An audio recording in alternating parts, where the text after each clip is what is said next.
Според последните резултати од председателските избори во Хрватска, води поранешниот премиер, кандидат на левиот центар со поддршка на социјалдемократите Зоран Милановиќ со 29,9% освоени гласови. Актуелната председателка од десниот центар Колинта Грабар-Китаровиќ 27,24%. Веднаш зад неа е независниот кандидат пејачот Мирослав Шкоро со 24,6%. Овие првични резултати од изброените обработени над 80% од гласовите. Во изборниот штаб на Шкоро владее нервоза, што ескалираше со напад врз новинарска екипа од страна на еден негов поддржувач, Желко Перван, кој пцуеше новинарката на ТВ Нова. Од штабот на Милановиќ велат дека резултатот на 30% освоени гласови е очекуван и дека не им е важно со кој кандидат ќе влезе нивниот председателски кандидат во вториот круг.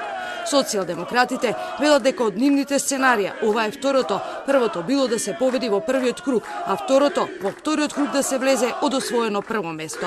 Bolje nego što smo se nadali, jel? Bolje smo se udali nego što smo se nadali. Jedino što se jako nadam da nas to neće zavarati u drugom krugu i da nam neće popustiti fokus ni našem kandidatu koji je pokazao jednu izvanrednu razinu na sučeljavanju. Dakle, državnički gard, znanje, pamet, obrazovanje, kako god želite, ali je to tražilo jako puno samokontrole. Nadam se da će i naši birači pokazati istu takvu razinu.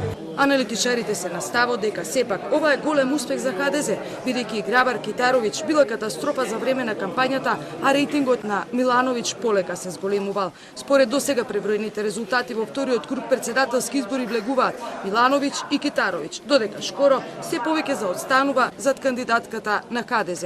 Одржувањето на председателството е важно за владеачката конзервативна партија Хрватската демократска унија, бидејќи незината влада се подготвува да го преземе ротирачкото председателство за Европската унија, што вклучува председателство со преговорите за Брекзит и пост-Брекзит. Македонија, Србија и Албанија од Хрватска пак очекуваат да помогне во заокружувањето на изгледите за проширување на Европската унија, а самата Хрватска се надева дека ќе пристапи наскоро во безграничната Шенген зона на Европа и ќе ја воведе валутата евро.